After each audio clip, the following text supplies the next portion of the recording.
We're going to start a new book tonight. We'll start Judges. We'll do 1 through 7 tonight. After the death of Joshua, the Israelites asked the Lord, who of us is to go up first to fight the Canaanites? The Lord answered, Judah shall go up. I have given the land into their hands. The men of Judah then said to the Simeonites, their fellow Israelites, come with us into the territory allotted to us to fight against the Canaanites. We in turn will go with you into yours. So the Simeonites went with them.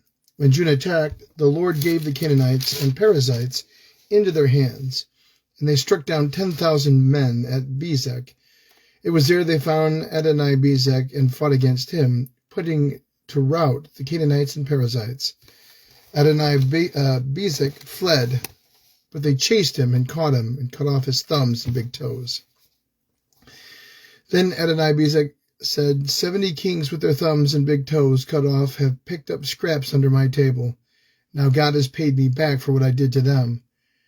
They brought him to Jerusalem, and he died there. The men of Judah attacked Jerusalem also and took it. They put the city to the sword and set it on fire. After that, Judah went down to fight against the Canaanites living in the hill country, the Negev, and the western foothills. They advanced and defeated Shesha, Ahiman, and Talmaiah. From there they advanced against the peoples living in Debir, formerly called Kiriath Sefer. And Caleb said, I will give my daughter Askah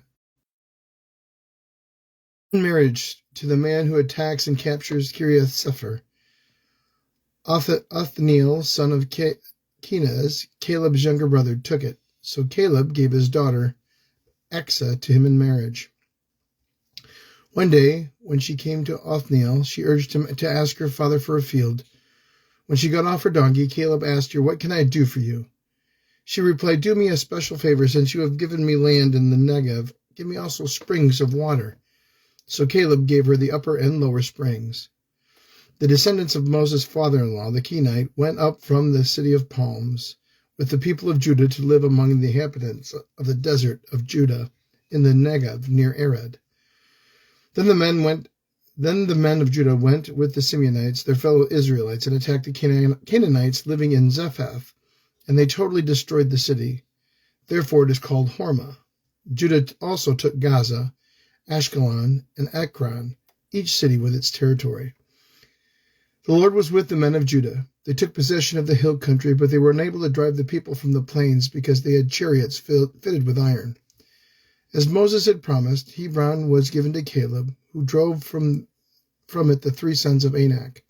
The Benjamites, however, did not drive out the Jebusites, who were living in Jerusalem. To this day the Jebusites lived there with the Benjamites. Now the tribes of Joseph attacked Bethel, and the Lord was with them. When they sent men to spy out Bethel, formerly called Luz, the spies saw a man coming out of the city, and they said to him, show us how to get into the city, and we'll see you are treated well. So he showed them, and he put the city to the sword, but spared the man and his whole family. He then went to the land of the Hittites, where he built a city and called it Luz, which is its name to this day. But Manasseh did not drive out the people of Beth-shan or Tanarak or Dor or Ebleam or Megiddo and their surrounding settlements, for the Canaanites were determined to live in that land. When Israel became strong, they pressed the Canaanites into forced labor, but never drove them out completely. Nor did Ephraim drive out the Canaanites living in Gezer, but the Canaanites continued to live there among them. Neither did the Zebulun drive out the Canaanites living in Kitron or Nahalal. So these Canaanites lived among them. But Zebulun did not subject them to forced labor, nor did Asher drive out those living in Akko, Sidon, or Ahab, or Akiz, or Heblah, or Aphnek, or Rehob. The Asherites lived among the Canaanites, inhabitants of the land, because they did not drive them out. Neither did Naphtali drive out those living in Beth Shemesh or Beth Anath, but the Naphtalites too lived among the Canaanite inhabitants of the land. And those living in Beth Shemesh, Beth Anan, became forced laborers for them. And the Amorites confined the Danites to the hill country, not allowing them to come down into the plain. And the Amorites were determined also to hold out in Mount Hermes, Ahajalon, and Zahibim. But when the power of the tribes of Joseph increased, they were too they too were pressed into forced labor. The boundary of the Amorites was from Scorpion Pass to Selah and beyond. Chapter 2. The angel of the Lord went up from Gilgal to Bochim and said, I brought you out of Egypt and led you to the land I swore to give your ancestors. I said, I will never break my covenant with you, and you shall not make a covenant with the people of this land, but you shall break down their altars. Yet you have disobeyed me. Why have you done this? And I have also said, I will not drive them out before you. They will become traps for you, and their gods will become snares to you. When the angel of the Lord had spoken all these things to Israel, the people wept aloud, and they called that place Bochim. There they offered sacrifices to the Lord. After Joshua had dismissed the Israelites, they went to take possession of the land, each to their own inheritance. The people served the Lord through the lifetime of Joshua and of the elders who outlived him, and who had seen all of the great things the Lord had done for Israel. Joshua, son of Nun, the servant of the Lord, died at age 110, and they buried him in the land of his inheritance at Timnath Heres, in the hill country of Ephraim, north of Mount Gasha. After the whole generation had been gathered to their ancestors, another generation grew up who knew neither the Lord nor what he had done for Israel. Then the Israelites did evil in the eyes of the Lord and served the Baals. They forsook the Lord and the God of their ancestors, who had brought them out of Egypt. They followed and worshipped various gods of the peoples around them. They aroused the Lord's anger, because they forsook him and served Baal and the Asheroths. In his anger against Israel, the Lord gave them into the hands of raiders who plundered them. He sold them into the hands of their enemies all around, whom they were no longer able to resist. Whenever Israel went out to fight, the hand of the Lord was against them to defeat them, just as he had sworn to them. They were in great distress. Then the Lord raised up judges who saved them out of the hands of these raiders. Yet they would not listen to their judges, but prostituted themselves to other gods and worshipped them. They quickly turned from the ways of their ancestors, who had been obedient to the Lord's commands. Whenever the Lord raised up a judge for them, he was with the judge and saved them from the hands of their enemies as long as the judge lived. For the Lord relented because of their groaning under those who oppressed and afflict them. But when the judge died, the people returned to their ways, even more corrupt than those of their ancestors, followed other gods and serving and worshipping them. They refused to give up their evil practices and stubborn ways. Therefore the Lord was very angry with Israel and said, because this nation has violated the covenant I ordained for their ancestors and has not listened to me, I will no longer drive out before them any of the nations Joshua left when he died. I will use them to test Israel to see whether they will keep the way of the Lord and walk in it as their ancestors did. The Lord had allowed those nations to remain. He did not drive them out at once by giving them into the hands of Joshua. Chapter 3. These are the nations left to test all the Israelites who had not experienced any of the wars in Canaan. He did this only to teach warfare to the descendants of the Israelites who had not previous battle experience. The 5 rulers of the Philistines, all the Canaanites, the Sidonians, and the Hivites living in the Lebanon mountains, from Mount Baal Hermon to Lebo Hamath. They were left to test the Israelites to see whether they would obey the Lord's commands, which he had given their ancestors through Moses. The Israelites lived among the Canaanites, Hivites, Amorites, Perizzites, Hivites, and Jebusites. They took their daughters in marriage and gave their own daughters to their sons and served their gods. The Israelites did evil in the eyes of the Lord. They forgot the Lord, their God, and served the Baals and the Asheroths. The anger of the Lord burned against Israel, so that he sold them into the hands of Cushan, Reshamathaim, king of the Aram-Naraim, to whom the Israelites were subject for 8 years. But when they cried out to the Lord, he raised up for them a deliverer, Othniel, son of Kenaz, Caleb's younger brother, who saved them. The Spirit of the Lord came on him, so he became Israel's judge and went to war. The Lord gave Cushan-Rishathaim, king of Aram, into the hands of Othniel, who overpowered him. So the land had peace for 40 years until Othniel, son of Kenaz, died. Again, the Israelites did evil in the eyes of the Lord. And because they did this evil, the Lord gave Eglon, king of Moab, power over Israel. Getting the Ammonites and the Amalekites to join him, Eglon came and attacked Israel, and they took possession of the city of palms. The Israelites were subject to Eglon, king of Moab, for 18 years. Again the Israelites cried out to the Lord, and he gave them a deliverer, Ehud, a left-handed man, and son of Gera the Benjamite. The Israelites sent him to the tribe with tribute to Eglon, king of Moab. Now Ehud had made a double-edged sword about a cubit long, which he strapped to his right thigh under his clothing. He presented the tribute of Eglon to Eglon, king of Moab, who was a very fat man. After Ehud had presented the tribute, he sent on their way those who carried it. But on reaching the stone images near Gilgal, he himself went back to Eglon and said, "Your Majesty, I have a secret message for you." The king said to his attendants, "Leave us," and they all left. Ehud then approached him while he was sitting alone in the upper room of his palace, and said, "I have a message from God for you." As the king rose from his seat, Ehud reached with his left hand, drew the sword from his right thigh, and plunged it in the king's belly. Even the handle sank in after the blade, and his bowels discharged. Ehud did not pull the sword out, and the fat closed over it. Then Ehud went out to the porch. He shut the doors of the upper room behind him and locked them. After he had gone, the servants came and found the doors of the upper room locked. They said he must be relieving himself in the inner room of the palace. They waited to the point of embarrassment, but when he did not open the doors of the room, they took a key and unlocked them. There they saw their lord fall to the floor dead. While they waited, Ehud got away. He passed the stone images and escaped to Sariah. Where he arrived there, he blew a trumpet in the hill country of Ephraim, and the Israelites went down with him from the hills, with him leading them. "Follow me," he ordered, "for the Lord has given Moab, your enemy, into your hands." So they followed him down and took possession of the fords of the Jordan and that led to Moab. They allowed no one to cross over. At that time they struck down 10,000 Moabites, all vigorous and strong. Not one escaped. That day Moab was made subject to Israel, and the land had peace for 80 years. After Ehud came Shagmar, son of Anath, who struck down 600 Philistines with an ox goad. He too saved Israel. Chapter 4. Again the Israelites did evil in the eyes of the Lord, now that Ehud was dead.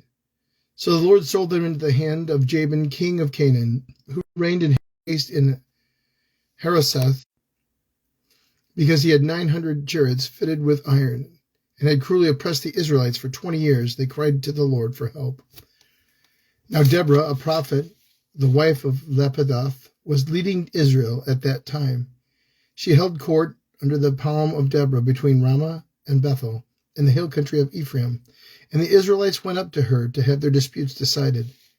She sent for Barak, son of Abinoam, from Kadesh to Naphtali, and said to him, "The Lord, the God of Israel, commands you, go and take with you 10,000 men of Naphtali and Zebulun, and lead them up to Mount Tabor. I will lead Sisera, the commander of the Jabin's army, with his chariots and his troops to the Kishon River, and give them into your hands." Barak said to her, "If you go with me, I will go, but if you don't go with me, I won't go." "Certainly I will go with you," said Deborah, "but because of the course you are taking, the honor will not be yours, for the Lord will deliver Sisera into the hands of a woman." So Deborah went up with Barak to Kadesh. There Barak summoned Zebulun and Naphtali, and 10,000 men went up under his command. Deborah also went up with him.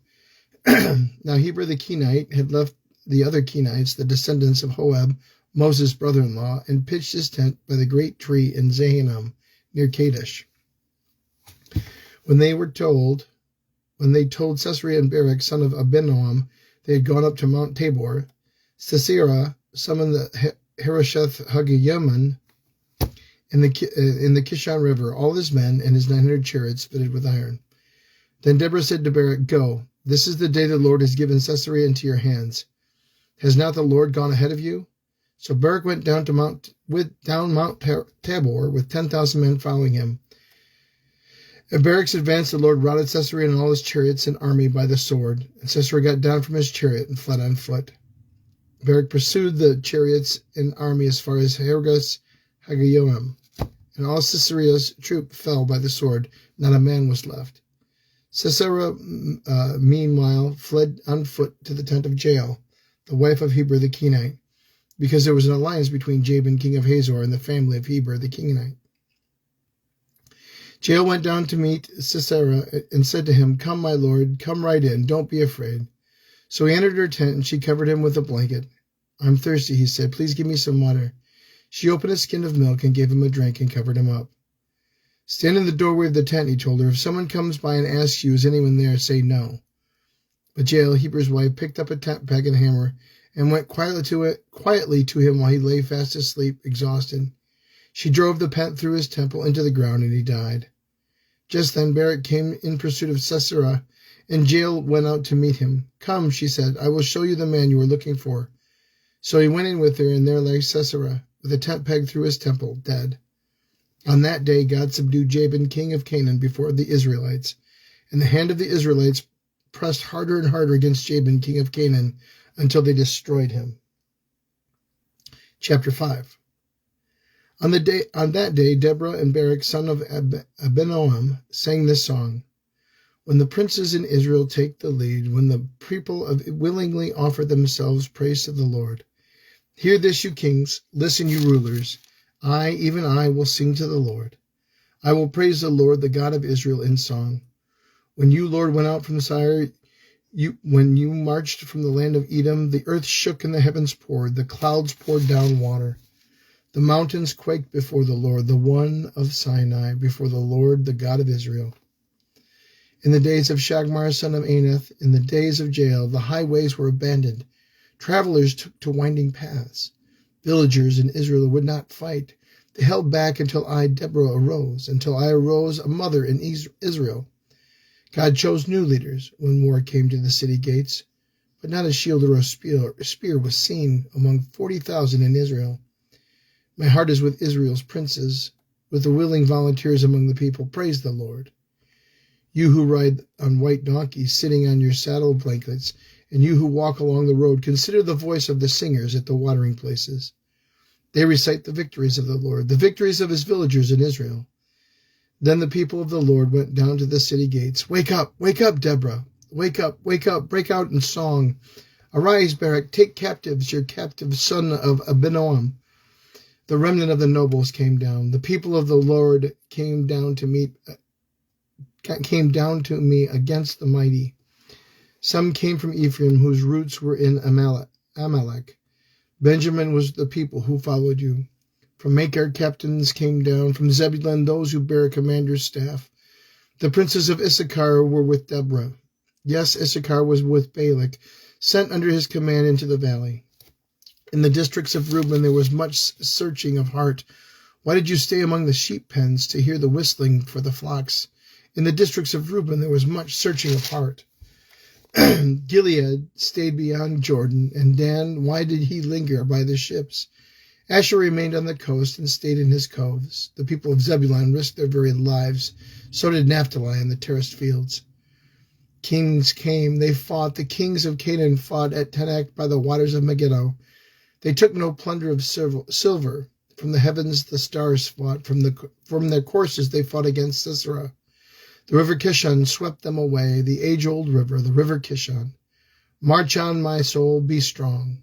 Then thundered the horses' hooves, galloping to go his mighty steeds. Curse Meroz, said the angel of the Lord. Curse its people bitterly, because they did not come to help the Lord against the mighty. Most blessed of women be Jael, the wife of Heber the Kenite, most blessed of a tent-dwelling woman. He asked for water, and she gave him milk. In a bowl fit for nobles, she brought him curdled milk. Her hand reached for the tent peg, her right hand for the workman's hammer. She struck Sisera, she crushed his head, she shattered and pierced his temple. At her feet he sank, he fell, there he lay. At her feet he sank, he fell. Where he sank, there he fell, dead. Through the window peered Sisera's mother. Laced behind the lattice, she cried out, Why is his chariot so long in coming? Why is the clatter of his chariots delayed? The wisest of her ladies answered her. Indeed, she keeps saying to herself, Are they not finding and dividing the spoils, a woman or two for each man? Colorful garments or plunder for Sisera, colorful garments embroidered, highly embroidered garments for my neck, all this as plunder? So may your enemies perish, Lord, but may all who love you be like the sun when it rises in its strength. Then the land had peace 40 years. Chapter 6. The Israelites did evil in the eyes of the Lord. For 7 years he gave them into the hands of the Midianites. Because the power of the Midian was so oppressive, the Israelites prepared shelters for themselves in mountain clefts, caves, and strongholds. Whenever the Israelites planted their crops, the Midianites, Amalekites, and other eastern peoples invaded the country. They camped on the land and ruined the crops all the way to Gaza and did not spare a living thing for Israel, neither sheep nor cattle nor donkeys. They came up with their livestock in their tents like swarms of locusts. It was impossible to count them or their camels. They invaded the land to ravage it. Midian so impoverished the Israelites that they cried out to the Lord for help. When the Israelites cried out to the Lord because of Midian, he sent them a prophet who said, "This is what the Lord, the God of Israel, says. I brought you up out of Egypt, out of the land of slavery. I rescued you from the hand of the Egyptians. I delivered you from the hand of all your oppressors. I drove them out before you and gave you their land. I said to you, I am the Lord your God. Do not worship the gods of the Amorites, whose land you live. But you have not listened to me." The angel of the Lord came and sat down under the oak at Orpah, and that belonged to Joash the Abiezrite, where his son Gideon was threshing wheat in a winepress to keep it from the Midianites. When the angel of the Lord appeared to Gideon, he said, "The Lord is with you, mighty warrior." "Pardon me, my lord," Gideon replied, "but if the Lord is with us, why has all this happened to us? Where are all of his wonders that our ancestors told us about when they said, 'Did not the Lord bring us up out of Egypt?' But now the Lord has abandoned us and given us into the hand of Midian." The Lord turned to him and said, "Go in the strength you have and save Israel out of Midian's hand. Am I not sending you?" "Pardon me, my lord," Gideon replied, "but how can I save Israel? My clan is the weakest in Manasseh, and I am the least in my family." The Lord answered, "I will be with you, and you will strike down all the Midianites, leaving none alive." Gideon replied, "If I have found favor in your eyes, give me a sign that it is really you talking to me. Please do not go away until I come back and bring my offering and set it before you." And the Lord said, "I will wait until you return." Gideon went inside, prepared a young goat, and from an ephah of flour he made bread without yeast.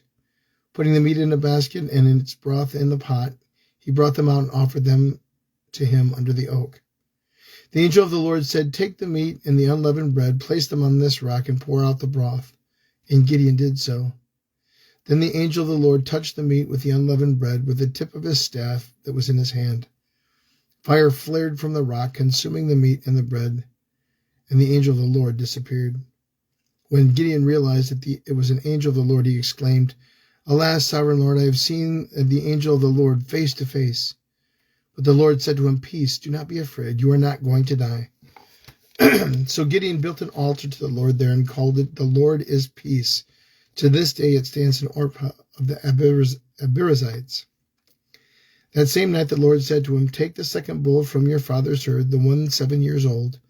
Tear down your father's altar to Baal and cut down the Asherah poles beside it. Then build a proper kind of altar to the Lord your God on the top of its height, using the wood of the Asherah poles you cut down. Offer this second bull as a burnt offering." So Gideon took 10 of his servants and did as the Lord told him. But he was afraid of his family and the townspeople. He did it at night rather than in the daytime.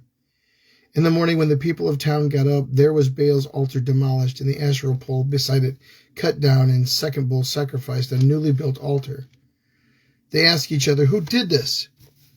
When they carefully investigated, they were told Gideon, son of Joash, did it. The people have demanded of Joash, "Bring out your son. He must die because he has broken down Baal's altar and cut down Asherah pole beside it."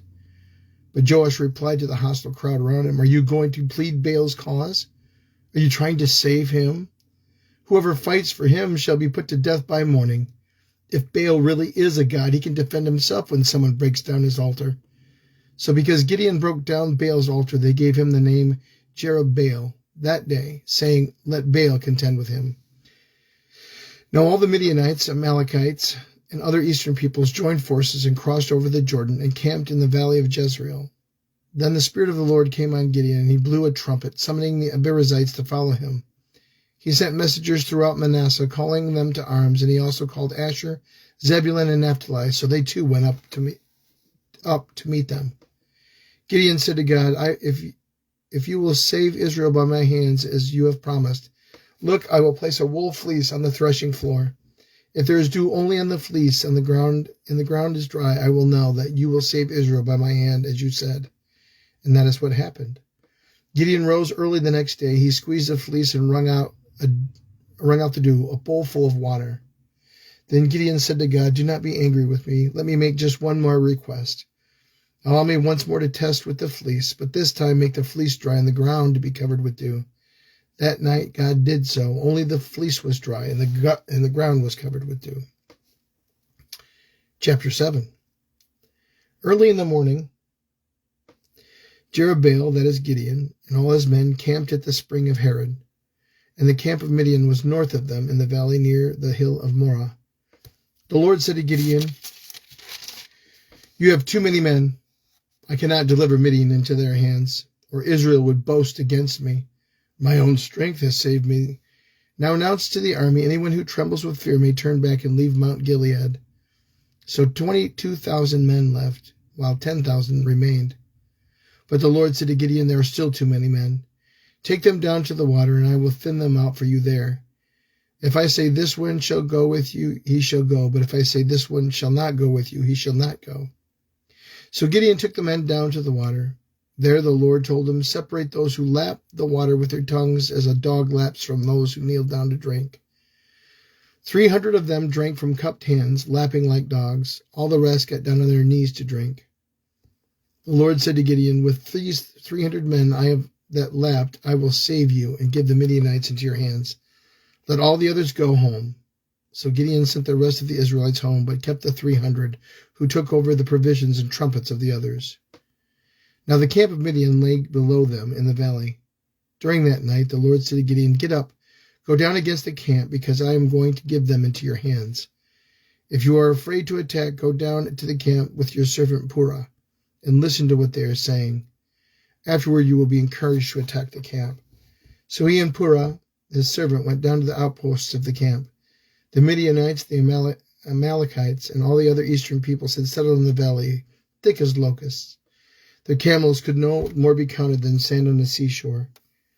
Gideon arrived just as a man was telling a friend his dream. I had a dream, he was saying. A round loaf of barley bread came tumbling into the Midian camp. It struck the tent with such force that the tent overturned and collapsed. His friend responded, this can be nothing other than the sword of Gideon, son of Joash, the Israelite. God has given the Midianites and the whole camp into his hands. When Gideon heard the dream and its interpretation, he bowed down and worshipped. He returned to the camp of Israel and called out, get up, the Lord has given the Midianite camp into your hands. Dividing 300 men into 3 companies, he placed trumpets and empty jars in the hands of all of them, with torches inside. Watch me, he told them, follow my lead. When I get to the edge of the camp, do exactly as I do. When I and all who are with me blow our trumpets, then from all around the camp blow yours, and shout for the Lord and for Gideon. Gideon and the 100 men with him reached the edge of the camp at the beginning of the middle watch, just as they had changed the guard. They blew the trumpets, broke the jars that were in their hands. The 3 companies blew the trumpets and smashed the jars. Grasping the torches in their left hands and holding their right hands in the trumpets they were to blow, they shouted, a sword for the Lord and for Gideon, while each man held his position around the camp. All the Midianites ran, crying as they fled. When the 300 trumpets sounded, the Lord caused the men throughout the camp to turn on each other with their swords. The army fled to Beth Shitteth, where Zerah, as far as the border of Abel-Meholah, near Tabith. Israelites from Naphtali, Asher, and all Manasseh were called out, and they pursued the Midianites. Gideon sent messengers throughout the hill country of Ephraim, saying, come down against the Midianites, seize the waters of the Jordan ahead of them as far as Beth-barah. So all the men of Ephraim were called out, and they seized the waters of the Jordan as far as Beth-barah. They also captured 2 of the Midianite leaders, Oreb and Zeb. They killed Oreb at the rock of Oreb, and Zeb at the winepress of Zeb. They pursued the Midianites and brought the heads of Oreb and Zeb to Gideon, who was by the Jordan. Judges, chapters 1 through 7. The Word of God for the people of God. Thanks be to God.